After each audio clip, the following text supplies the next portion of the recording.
Serafine had always known what she was. Not in the way people claim to know things. Loosely, hopefully, the way someone says they know they will be happy someday. She knew it the way she knew the color of her own hands. The moon had marked her at birth. A small silver crescent behind her left ear, hidden beneath her dark hair, pressed there like a secret the sky kept for itself. She never spoke about it. She carried the knowing quietly, the way certain women carry grief. Not visibly, not loudly, but everywhere, in the way they stand, in the way they do not flinch. She had grown up near the palace, in the lower district where the stone streets were old and the houses leaned slightly toward each other, like people sharing a secret. Her mother had been a healer, her grandmother before that. The women in her family had always understood things before they happened. It was not magic exactly. It was attention, deep, patient, unbroken attention to the world. Caden had found her when she was 19. He had ridden through the lower district on a cold morning, and she had been standing outside her mother's door, bundled in a gray coat, her breath visible in the air. He had looked at her from his horse. She had looked back. That was all. But something in that exchange had weight to it, the kind of weight you feel in your chest for hours afterward and cannot explain. Over the following months, he came to the lower district often. He never announced himself. He simply appeared, the way important things often do, without ceremony, without warning, already there when you turned around. He touched her hair once, in the palace garden, in the way that men touch things they are planning to keep. She had let him. She should have known, even then, what that kind of touching means from a king. But she was 20 years old, and the moon had marked her for him, and she believed the world had the good sense to honor its own arrangements. She was wrong about that. The ceremony was held on a full moon night, as all such ceremonies were. The great hall of the palace was filled with 500 people in formal dress, candles lining every wall, the smell of pine resin and cold stone in the air. Serafine sat in the third row. She had been invited. She did not fully understand, even then, why she had been invited, what exact cruelty or obliviousness had placed her name on that particular list. The Alpha King stood at the front of the hall. He wore black and gold. He looked exactly like what he was, powerful, composed, completely certain of his own decisions. He called Mira's name. Serafine heard it the way you hear something underwater, distorted, too slow, arriving slightly after the impact has already happened. The hall filled with the sound of formal applause. She did not move. She did not cry. She sat with her hands folded in her lap and counted the candles on the far wall. 47. She would remember that number for the rest of her life.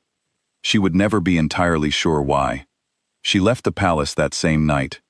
She packed only what she had come with, which was almost nothing, because she had never fully unpacked. This was a detail she would not realize the meaning of for years, that she had lived in that city with one foot always pointing toward the door, some deep part of her already preparing for an exit. Her mind had refused to plan. She went to the borderlands, a 4-day journey east, past the stone forests, past the river that ran white in winter.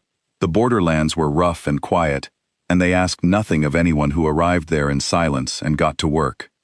She became a healer, like her mother, like her grandmother. She learned the specific names of borderland plants, the ones that grew in the cold rocky soil and were more powerful than anything grown in the easy warmth of the central provinces.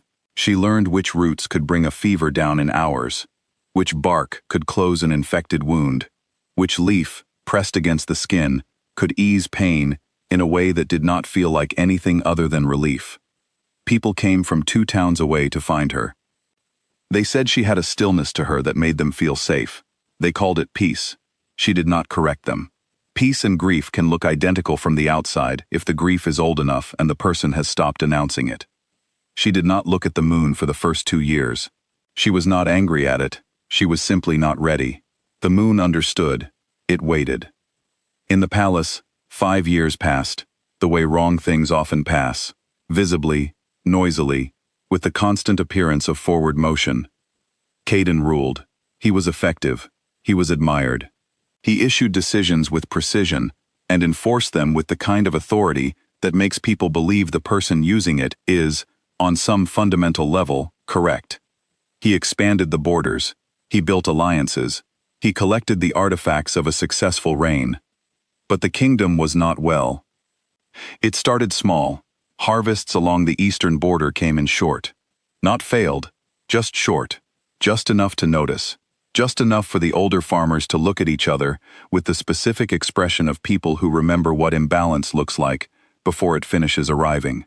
Then the healings that would not take, wounds that closed and reopened, children who were born healthy and grew slowly, too slowly. The pack elders spoke in private about a bond broken at its root. They used old language, sacred language, the kind that has been passed down through generations, specifically because there are situations in which no modern words are adequate. They said, "A king who chooses against the moon's own arrangement does not simply inconvenience one woman. He breaks something that holds." Caden was told this. He sat with it for an evening. Then he ordered silence on the subject and doubled the military presence on the eastern border, as though the problem were a matter of territory rather than truth. But he lay awake. That was new. He had always slept the way powerful men sleep, completely, without negotiation. Now he lay in the dark of the room he shared with Mira, and he thought about things in a way he was not built for. He thought about a woman standing in a doorway in a gray coat. He thought about a garden. He thought about 47 candles that he had never counted, but somehow knew the number of. Mira was not well. This was not her fault. She was a woman who had been placed in a role that did not fit the shape of her soul, and she had spent 3 years making herself smaller and quieter and more agreeable, in the hope that the role would eventually feel natural. It did not feel natural. It felt like wearing someone else's clothing, technically possible, visibly wrong. She could not carry a child. The healers in the palace said there was nothing physically wrong with her. They meant this as reassurance. She understood it as something else entirely. Caden made the decision alone. This was characteristic of him. He informed his advisors the morning before he left, not to ask permission, but because a king disappearing without any explanation creates instability that is difficult to manage from the road. He rode to the borderlands by himself. His advisors called this dangerous. He agreed, and went anyway. He arrived at her door on an overcast afternoon. He did not knock. The door opened before he raised his hand. She had always been able to do that. He had forgotten that about her, or perhaps he had filed it under the category of things he was not prepared to think about seriously when he was 23, and choosing a Luna based on the opinion of his council.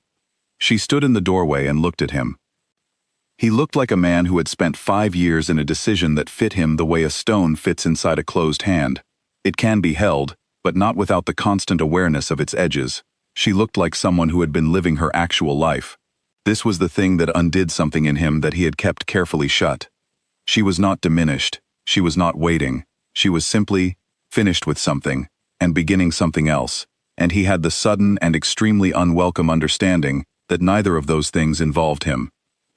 He was invited inside. She gave him tea. He noticed that the hospitality was real, and the distance was also real, and that both could exist in the same room, and that this was something he had never learned to do. He spoke carefully.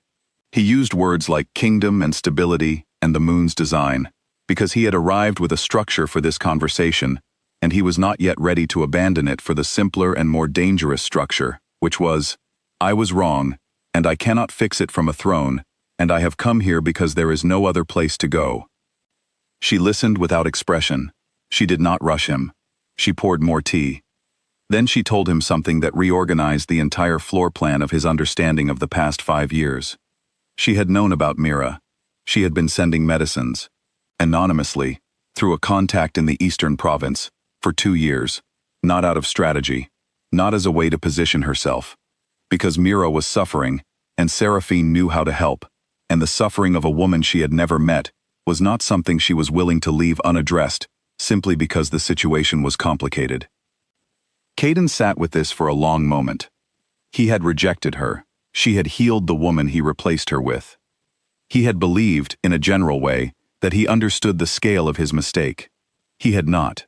He understood it now. It arrived in his chest, the way truths arrive when they have been waiting a long time, fully formed, heavy, and with no exit. He asked her to come back. She looked at him for a moment with an expression that was not unkind. Then she said no. She did not say it with anger. Anger would have required her to still need something from him. She said it with the quiet of someone who has made a decision so completely that there is nothing left to argue against. She told him, "The moon marked me for a throne, not for you. The moon gave me 5 years to become someone who could carry that responsibility without you handing it to me. She is, in her way, thanking you for what you did. She needed me to grow without the weight of belonging to someone. I am not thanking you, but I understand what happened, and I am not destroyed by it, and I will not be walked back into a position I now have to earn on my own terms." He asked if there was anything he could do. She said, "Rule honestly, and stop deciding what the moon intended." She closed the door gently.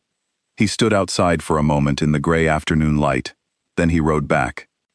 The kingdom recovered slowly, not because Serafine returned to the palace, because Caden changed the way he ruled. He stopped performing stability and started creating it. He listened to the elders. He reversed 3 decisions that he had made with his politics rather than with his judgment. He admitted, in council, that he had made an error of significant consequence, and he did so without managing the admission or softening its edges. And this impressed people far more than any of his previous displays of certainty had done. Mira asked to step down.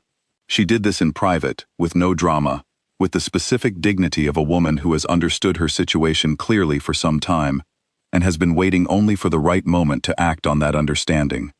It was an act of tremendous courage, dressed as a quiet administrative decision, and Caden told her so, and she nodded and left the room, and he believed she would be all right. He believed she would, in fact, be considerably better than all right once she was no longer required to be someone she had never been. The Moon Queen title had existed in the old texts. It had not been held by anyone in 400 years. It was different from the Luna position. It did not belong to the king. It was not created by his choice. It was recognized independently, by the moon's own marking, by the pack elders, by the historical record. It required no man to grant it. It simply required her to accept it. She accepted it. The formal recognition ceremony was brief. She wore her own clothing. She wore no crown.